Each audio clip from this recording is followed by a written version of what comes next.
अब बात आती है, हमने जो सारे केमिकल इक्विलिब्रियम और ये सब पढ़ा है वो कहाँ इम्प्लीमेंट होता है। ठीक है, केमिकली आइडेंटिकल इन्वायरमेंट्स जो है वो कुछ प्रोटॉन्स केमिकली इक्विवेलेंट होते हैं। देख लेते हैं कैसे प्रोटॉन्स होते हैं वो। जैसे ये है, अगर हम देखें इसकी सराउंडिंग में सिमिलर टाइप ऑफ एटम्स या इनकी इन्वायरमेंट सेम है, इन सब की इन्वायरमेंट भी सेम है, इन सब की इन्वायरमेंट भी सेम है, तो इसमें जितने भी प्रोटॉन्स होंगे उनकी सिंगल पीक आएगी। ठीक है, उनकी पीक जो है वो एक ही होगी। अब इसमें जो है, इसमें भी एक ही तरह के, इसमें भी एक ही तरह के हैं। जैसे देख लेते हैं, इसमें जो है 3 प्रोटॉन, वो जिस कार्बन के साथ अटैच है वो डायरेक्टली अटैच है ऑक्सीजन के साथ। इसमें जो 3 प्रोटॉन्स हैं वो जिस कार्बन के साथ अटैच है वो भी एक ऑक्सीजन के साथ अटैच है। तो ये और ये सिमिलर टाइप ऑफ प्रोटॉन है, इनकी केमिकल जो इन्वायरमेंट है वो सेम है, इसमें भी ऐसे ही है। ठीक है, अब बात आती है जो डिफरेंट है। जैसे ये है, ये वाला प्रोटॉन एक ही प्रोटॉन अटैच है और ये जिस कार्बन के साथ अटैच है वो फर्दर नेक्स्ट कार्बन के साथ अटैच है। ठीक है, ये रिंग के अंदर है। अब ये रिंग से डायरेक्टली अटैच है और ये जो है कार्बन के साथ अटैच है जो फर्दर रिंग के साथ अटैच है, तो इसलिए ये दोनों जो है वो डिफरेंट टाइप ऑफ प्रोटॉन होंगे। अब ये जो है, ये प्रोटॉन्स ये जिस कार्बन के साथ अटैच है वो फर्दर ऑक्सीजन के साथ अटैच है और नेक्स्ट एक कार्बन के साथ अटैच है। ठीक है, और ये वाला जो है, ये वाले प्रोटॉन है वो जिस कार्बन के साथ अटैच है वो पहले ऑक्सीजन के साथ डायरेक्टली अटैच है और देन फिर कार्बन के साथ अटैच है। ठीक है, इसलिए ये डिफरेंट और ये डिफरेंट। इसमें भी ऐसे ही है, ये वाला जो प्रोटॉन है वो कार्बन के साथ अटैच है जो फर्दर एक कार्बन के साथ अटैच है और वो ऑक्सीजन के साथ डबल बॉन्डेड कार्बन है।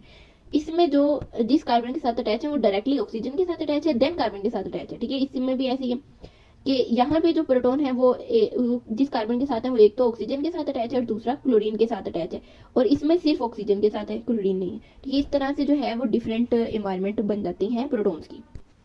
अच्छा, अब यहाँ पे ये जितने भी प्रोटॉन्स हैं वो जिस कार्बन के साथ अटैच हैं, ये जितने भी प्रोटॉन्स हैं वो जिस कार्बन के साथ अटैच है वो फर्दर एक कार्बन के साथ अटैच है। ठीक है, लेकिन ये वाले प्रोटॉन्स जिस कार्बन के साथ अटैच है वो एक कार्बन और एक ऑक्सीजन के साथ अटैच है। ठीक है, इसलिए ये डिफरेंट हो गया। ये जो प्रोटॉन्स हैं उनकी एक पीक आएगी, इसकी अलग पीक आएगी एंड देन इनकी अलग, क्योंकि जिस कार्बन के साथ अटैच है वो जस्ट एक ऑक्सीजन के साथ अटैच है। ये जिस कार्बन के साथ अटैच थे वो ऑक्सीजन और कार्बन के साथ अटैच थी, ये जो है जिस कार्बन के साथ अटैच थे वो फर्दर एक ही कार्बन के साथ अटैच थी, तो इसलिए इन तीनों की डिफरेंट पीक्स आएंगी। अब जैसे ये है, ये जिस कार्बन के साथ अटैच है वो फर्दर एक ही कार्बन के साथ अटैच है। ठीक है, और ये जिस कार्बन के साथ अटैच है वो एक कार्बन और एक ऑक्सीजन के साथ अटैच है, और ये जो है जिस कार्बन के साथ अटैच है वो जस्ट एक ही एटम के साथ अटैच है जो ऑक्सीजन है। ठीक है, इस तरह से ये पीक्स बनती है। केमिकल इक्विवेलेंसी क्या होती है, अब देखें ना, यहाँ पे जो सारे हाइड्रोजन है वो ए टाइप के हैं और एक ही पीक देंगे, और ये वाले जो है वो दूसरी पीक शो होगी इनसे। ये भी 3 है, ये भी 3 है। इनमें फर्क है, जिस कार्बन के साथ अटैच है वो ऑक्सीजन के साथ अटैच है, ये जिस कार्बन के साथ अटैच है वो कार्बन के साथ अटैच है। ठीक है, इस तरह से जितने भी केमिकली इक्विवेलेंट प्रोटॉन्स होते हैं वो मैग्नेटिकली भी इक्विवेलेंट होते हैं, लेकिन कुछ केसेस में ऐसा नहीं होता कि chemically equivalent protons magnetically equivalent भी हों। ठीक है, नेक्स्ट हमारे पास टॉपिक है इंटीग्रल एंड इंटीग्रेशन।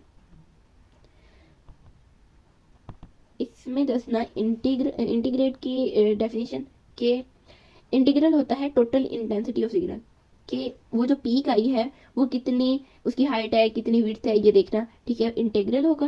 और इंटीग्रेट का मतलब होता है कि मेजर ऑफ द इंटीग्रल, के उसको मेजर करना कि एरिया अंडर द पीक कितना है। इंटेंसिटी तो हम देख के भी बता सकते हैं ना कि हाँ जी ये वाली पीक इससे ज़्यादा हाइटेड है, ये कम हाइटेड है, लेकिन उसे कैलकुलेट करना, मेजर करना इंटीग्रेशन कहलाता है। ठीक है,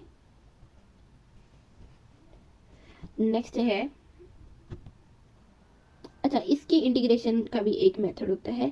जैसे डिवीजन्स है, ये डिवीजन्स दी होती हैं। ठीक है, इसकी डिवीजन है 32.5, इसकी 22.22 और 55.5। ठीक है, डिवीजन्स जो हैं वो लेंथ के हिसाब से। अब हमने क्या करना है, जो सबसे छोटी होगी ना, या कह लो दरमियान वाली पीक, उसको क्या करना है, उसकी डिवीजन्स को सबकी डिवीजन्स के साथ डिवाइड करवा देना है। जब हम डिवाइड करेंगे तो हमें उसकी केमिकल शिफ्ट पता चल जाएगी।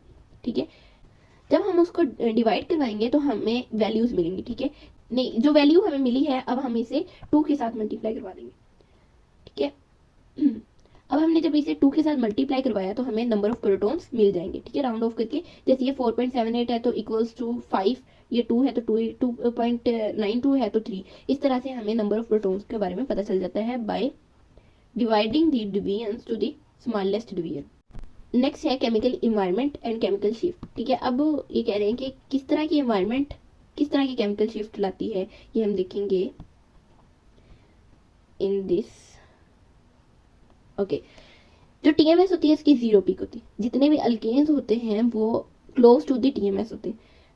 टीएमएस के बाद साइक्लोप्रोपेन जो है वो सबसे ज़्यादा शील्डेड होता है। फिर अल्केन्स होते हैं, फिर अल्कीन्स एंड अल्काइंस होते हैं, ठीक है। उसके बाद अल्काइल हैलाइड्स होते हैं, देन एरोमेटिक, देन होते हैं एरोमेटिक, देन एल्डिहाइड और कार्बोक्सिलिक सबसे ज़्यादा डीशील्डेड एंड डाउन फील्ड होता है, क्योंकि इसमें जो प्रोटॉन होता है वो डायरेक्टली ऑक्सीजन के साथ अटैच होता है और ऑक्सीजन जो होता है वो इलेक्ट्रोनेगेटिव आइटम होता है। अब हम देखते हैं कि इलेक्ट्रोनेगेटिव इफेक्ट कैसे प्रोटॉन की डीशील्डिंग में एक्ट करता है, कैसे इलेक्ट्रॉन नेगेटिविटी इफेक्ट्स जो हैं वो डाउन फील्ड केमिकल शिफ्ट बनाता है, ठीक है। जैसे हमने देखा था एक प्रोटॉन है, ठीक है, ये प्रोटॉन है हमारा, इसके इर्द गिर्द इलेक्ट्रॉन डेंसिटी है, ठीक है, ये इलेक्ट्रॉन डेंसिटी है। अगर इलेक्ट्रॉन डेंसिटी होगी तो ये शील्डेड होगा, ठीक है। अगर ये नहीं होगी तो क्या होगा, वो डीशील्डेड होगा। क्या लोग, ये इलेक्ट्रॉन डेंसिटी है और ये शील्डेड है, ठीक है। जब इलेक्ट्रोनेगेटिव एटम, ऐसा एटम जो इलेक्ट्रॉन डेंसिटी अपनी तरफ पुल कर लेता है, सारे अपनी तरफ खींच लेता है सारी, तो क्या होगा, ये सारी की सारी जो है इलेक्ट्रॉन डेंसिटी कम हो जाएगी, ठीक है, ये कम हो जाएगी, जिसकी वजह से जो आने वाली मैग्नेटिक फील्ड है वो इस पे ज़्यादा एक्ट करेगी, ठीक है। अब ये कह लो इतनी सी इलेक्ट्रिक डेंसिटी रहेगी, ठीक है। आने वाली जो मैग्नेटिक फील्ड है ना, आने वाली मैग्नेटिक फील्ड इस पे ज़्यादा अप्लाई होगी। जब ज़्यादा अप्लाई होगी तो ये डाउन फील्ड मूव कर जाएगा, ठीक है। इसकी जो केमिकल शिफ्ट है वो ऐसे डाउन फील्ड चली जाएगी, ओके। डाउन फील्ड जाएगी जब इलेक्ट्रोनेगेटिव एटम होगा। जितना इलेक्ट्रोनेगेटिव इफेक्ट ज़्यादा उतनी डीशील्डिंग और केमिकल शिफ्ट ज़्यादा, ठीक है। अब बात आती है प्राइमरी, सेकेंडरी और टर्शरी जो अल्केन्स होते हैं उनमें कैसे है, कार्बन टू हाइड्रोजन बॉन्ड होता है, ठीक है, कार्बन टू हाइड्रोजन बॉन्ड होता है। हाइड्रोजन जो है वो थोड़ा सा कम इलेक्ट्रोनेगेटिव होता है देन कार्बन, जिसकी वजह से क्या होगा, कार्बन इसकी कुछ ना कुछ इलेक्ट्रॉन डेंसिटी पुल कर लेगा, ठीक है, अपनी तरफ खींच लेगा। जब ये अपनी तरफ खींचेगा तो क्या होगा कि इसकी जो, अगर ये डायरेक्टली 3 कार्बन के साथ अटैच है, 3 कार्बन के साथ अटैच है, तो उसके साथ जो प्रोटॉन अटैच होगा ना, जो प्रोटॉन अटैच होगा वो लेस शील्डेड होगा रादर देन एक ऐसा कार्बन मॉलिक्यूल जो फर्दर सिर्फ एक ही कार्बन के साथ अटैच है, ठीक है। इस तरह से ये कह सकते हैं हम कि जो टर्शरी होते हैं वो शील्डेड होते हैं और जो टर्शरी होते हैं वो डीशील्डेड होते हैं और जो प्राइमरी होते हैं वो शील्डेड होते हैं। यहाँ पे जहाँ पे भी इलेक्ट्रोनेगेटिव एटम आ गया है वहाँ पे जो डीशील्डिंग हो रही है, ठीक है। जैसे ये इसके साथ डायरेक्टली एक ऑक्सीजन अटैच है तो ये सबसे ज़्यादा डीशील्डेड है, ठीक है। ऑक्सीजन उसकी इलेक्ट्रॉन डेंसिटी को क्या कर लेगा, खींच लेगा, जिसकी वजह से प्रोटॉन से शील्डेड नहीं रहेंगे और वो डाउन फील्ड उनकी केमिकल शिफ्ट मूव कर जाएगी। अब है हाइब्रिडाइजेशन का इफेक्ट। हाइब्रिडाइजेशन का इफेक्ट ऐसे होता है, ओके, हाइब्रिडाइजेशन ज़्यादा, एस कैरेक्टर ज़्यादा तो केमिकल शिफ्ट ज़्यादा, ठीक है। जैसे यहाँ पे देखते हैं एस कैरेक्टर sp3 में 25% है और पी कैरेक्टर 75% है। जब पी कैरेक्टर ज़्यादा होगा तो शील्डिंग ज़्यादा होगी, ठीक है, शील्डिंग ज़्यादा होगी। एस कैरेक्टर जो है वो डायरेक्टली अटैच होता है डाउन फील्ड और डी शील्डिंग से। जितना एस कैरेक्टर ज़्यादा होगा उतनी डी शील्डिंग ज़्यादा होगी, ठीक है। sp3 में एस कैरेक्टर जो होता है वो 25% होता है, जिसकी वजह से इसमें डी शील्डिंग कम होगी।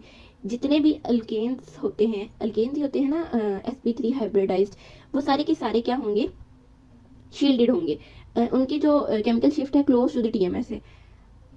अब जो एस कैरेक्टर है sp3 में पहले हम देख लेते हैं। sp3 में एस कैरेक्टर सबसे ज़्यादा है, ठीक है। एस कैरेक्टर ज़्यादा होने की वजह से इसकी केमिकल शिफ्ट जो है वो सबसे ज़्यादा डाउन फील्ड होनी चाहिए थी, लेकिन क्या हुआ है कि इसकी केमिकल शिफ्ट इतनी डाउन फील्ड नहीं हुई। इसकी केमिकल शिफ्ट जो है वो 2 to 3 ppm, इसकी जो केमिकल शिफ्ट है 2 to 3 ppm है, लेकिन इसकी जो है वो ऑलमोस्ट 0 to 1 2 ppm तक ही रहती है।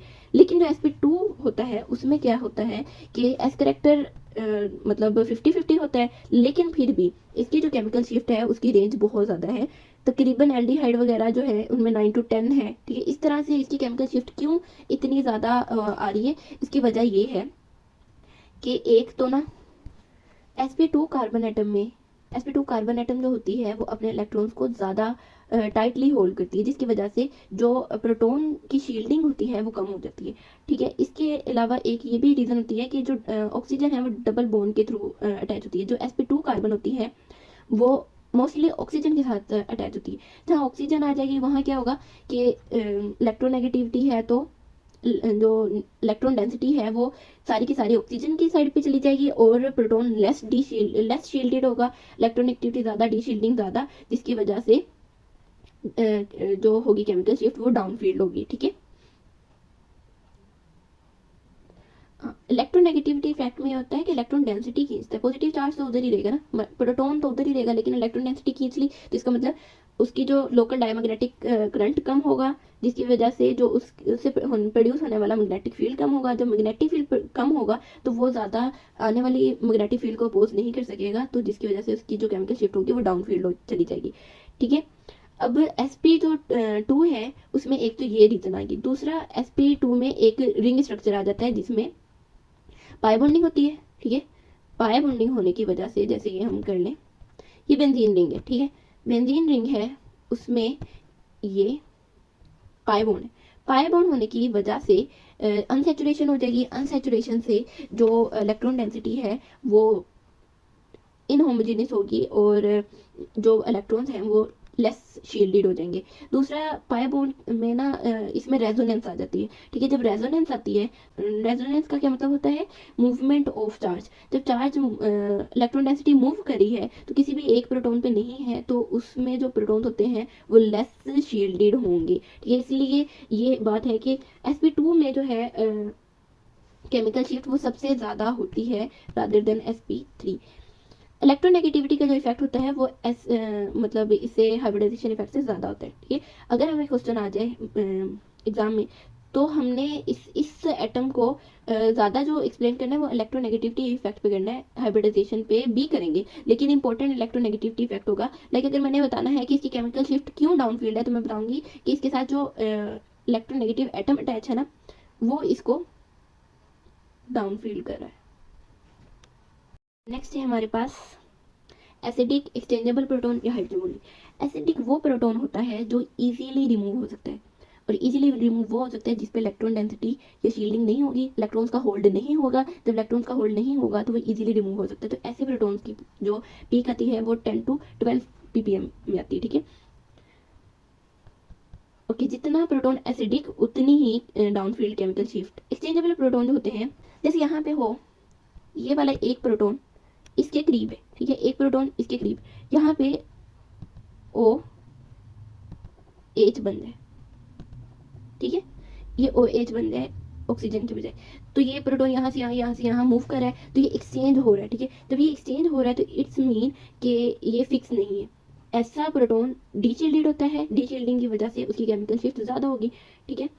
अब किसी भी मॉलिक्यूल में जब हाइड्रोजन बॉन्डिंग ज़्यादा होगी, हाइड्रोजन बॉन्डिंग का क्या मतलब होता है, हाइड्रोजन बॉन्डिंग का मतलब होता है कि एक मॉलिक्यूल का प्रोटॉन दूसरे के ऑक्सीजन के साथ अट्रैक्ट हो रहा है, ठीक है। तो इसका ये मतलब है कि जो उसकी ऑक्सीजन है किसी और प्रोटॉन को अट्रैक्ट कर रही है, मीन्स के प्रोटॉन का जो होल्ड है जो उनके अराउंड न्यूक्लियस है, जो उनके अराउंड इलेक्ट्रॉन डेंसिटी है उससे नहीं है, बल्कि किसी और के साथ अट्रैक्शन क्रिएट हो रही है और साथ में इंटरमोलिक्यूलर फोर्सेस बिल्ड हो रही हैं, जिसकी वजह से वो प्रोटॉन डीशील्डेड हो जाएगा। और कह रहे हैं कि जितना डाइल्यूट सोल्यूशन होगा उतनी हाइड्रोजन बॉन्डिंग कम होगी, और जितना कॉन्सेंट्रेटेड सोल्यूशन होगा उतनी हाइड्रोजन बॉन्डिंग ज़्यादा होगी और केमिकल शिफ्ट ज़्यादा होगी।